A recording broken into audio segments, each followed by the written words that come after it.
ഇന്ന് ഇത്ര ലേറ്റ് ആയിട്ടാണ് കേട്ടോ എണീറ്റത്. പിന്നെ വെക്കേഷൻ തുടങ്ങിയ പിന്നെ ഇങ്ങനെ തന്നെയാണ്. ചില ദിവസങ്ങളൊക്കെ രാവിലെ എണീക്കും ഹസ്ബൻഡിന് പോകണമെങ്കിലൊക്കെ. പക്ഷേ ഇന്ന് എല്ലാവർക്കും ലീവല്ലേ, അതുകൊണ്ട് പതുക്കെ എണീറ്റുള്ളൂ. പിന്നെന്തോ രാവിലെ എണീറ്റപ്പോ എനിക്ക് പേപ്പറൊക്കെ വായിക്കാൻ തോന്നി. അങ്ങനെ പേപ്പറൊക്കെ വായിച്ചു കഴിഞ്ഞ് അടുക്കളയിൽ കയറി കഴിഞ്ഞാൽ പിന്നെ ഫസ്റ്റ് ചായ ഇടലാണല്ലോ. ചായ ഇട്ട് കഴിഞ്ഞു. അപ്പോഴേക്കും പതുക്കെ പതുക്കെ ഓരോരുത്തർ എണീറ്റ് വരാൻ തുടങ്ങി. ചായ കുടിച്ചു കഴിഞ്ഞപ്പോൾ ഫ്രഷ് പച്ചക്കറി ആയിട്ട്, അതായത് ആ ചേട്ടൻ തന്നെ നട്ടു വളർത്തിയ പച്ചക്കറി ആയിട്ട് വന്നേക്കാണ് കേട്ടോ ആ ചേട്ടൻ. ഞങ്ങൾ മിക്കപ്പോഴും വാങ്ങാറുണ്ട്. ഇന്ന് വെണ്ടയ്ക്കയും മത്തങ്ങയാണ്, എന്തായാലും വാങ്ങിച്ചു.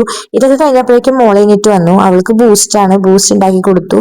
അത് കഴിഞ്ഞ് പിന്നെ ഓരോരുത്തരായിട്ട് ദോശയൊക്കെ ചുട്ടു കൊടുക്കാൻ സമയമായി. ഇന്ന് ബ്രേക്ക്ഫാസ്റ്റ് എന്ന് പറഞ്ഞാൽ ദോശയും നമുക്ക് സാമ്പാറുമാണ്. ദോശ ഉണ്ടാക്കി കഴിഞ്ഞാൽ മോൾക്ക് വേണ്ടത് സാമ്പാറും മോന് വേണ്ടത് ചട്നിയുമാണ്.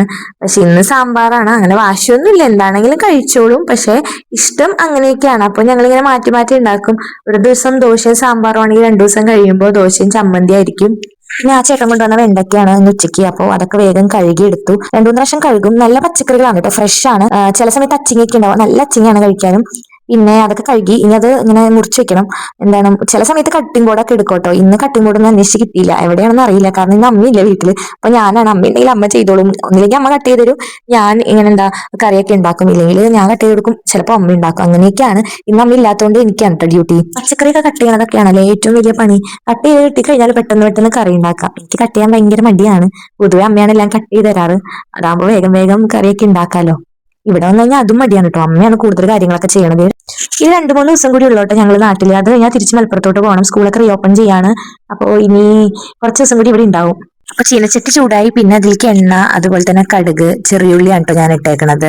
ചെറിയുള്ളിയൊക്കെ അമ്മ ഇങ്ങനെ തൊലി കളഞ്ഞിട്ട് ക്ലീൻ ചെയ്ത് ഫ്രിഡ്ജിലെടുത്ത് വെക്കും. ഞാൻ ഇതുപോലെയാണ്, സമയം കിട്ടുന്നതനുസരിച്ച് വെളുത്തുള്ളി ചെറിയുള്ളിയൊക്കെ ഇങ്ങനെ ക്ലീൻ ചെയ്ത് ഫ്രിഡ്ജിൽ വെക്കാറുണ്ട്. ഇനി ആവശ്യത്തിന് ഉപ്പിട്ടു. അതാകുമ്പോൾ നമ്മുടെ ചെറിയുള്ളിയൊക്കെ നന്നായിട്ട് പെട്ടെന്ന് തന്നെ വഴഞ്ഞിട്ട് വന്ന് ഫ്രൈ ആയിക്കോളും. ഇനി ഇതിലേക്ക് ആവശ്യത്തിന് മഞ്ഞൾപ്പൊടിയും. ഇന്ന് ഞാൻ യൂസ് ചെയ്യണത് ചതച്ച മുളകാണ് കേട്ടോ. ചില സമയത്ത് പച്ചമുളക് ഇട്ട് വെണ്ടയ്ക്ക ഉപ്പേരി ഉണ്ടാക്കാറുണ്ട്. ഇന്ന് ചതച്ച മുളകാണ് ഇടുന്നത്. ഇതിട്ട് കഴിഞ്ഞിട്ട് എല്ലാം കൂടി നന്നായിട്ടൊന്ന് മൊരിച്ചെടുക്കണം. അതിനുശേഷം നമ്മുടെ വെണ്ടയ്ക്ക ഇടണം കേട്ടോ. ഇത്രേ ഉള്ളൂ. ഇനി അടച്ചു വെച്ച് കഴിഞ്ഞാൽ അതവിടെ റെഡി ആയിക്കോളും. ചില സമയത്ത് ഇതുപോലെ വട്ടത്തിലൊക്കെ ആയിരിക്കും ഞാൻ അരിയണത്, ചില സമയത്ത് നീളത്തിലൊക്കെ അരിയും. അതൊക്കെ ആ സമയത്ത് തോന്നലാണ്. ഓണം മുന്നേ കാലത്തെ ചോറൊക്കെ ഉണ്ടാക്കി വെച്ചിട്ടാണ് അമ്മ പോയേക്കണത്. അപ്പൊ കറിയുടെ കാര്യം മാത്രം ഞാൻ നോക്കിയാൽ മതി. ഇനി ചോറ് ഊറ്റി വെക്കണം. ഇന്ന് വൈകിട്ട് അമ്പലത്തില് വരലക്ഷ്മി വ്രതം ഉണ്ട്. അപ്പൊ ഞാനും വ്രതം എടുക്കുന്നുണ്ട്. അതുകൊണ്ട് അരിയാഹാരം ഒന്നും ഞാനിന്ന് കഴിക്കൂല. ഇനി എന്തായാലും പിള്ളേർക്കും എല്ലാവർക്കും വേണമല്ലോ, ബാക്കിയുള്ളവർക്കൊക്കെ. അതുകൊണ്ടാണ് ചോറും ഈ ഉപ്പേരിയൊക്കെ ഉണ്ടാക്കിയേക്കുന്നത്. രണ്ടാളുടെയും സൗണ്ട് കേൾക്കാത്തോണ്ട് ഞാൻ ഒന്ന് പോയി നോക്കിട്ടോ എന്താ ചെയ്യണേന്ന്. അപ്പൊ രണ്ടാളും ഇരുന്ന് നല്ല വരയാണ്. എത്ര നേരത്തേക്ക് ഇരിക്കുമെന്ന് അറിയില്ല. അപ്പൊ ബാക്കി വിശേഷങ്ങളൊക്കെ അടുത്ത ഷോർട്സിൽ ഇൻക്ലൂഡ് ചെയ്യാട്ടോ. ബൈ. See you.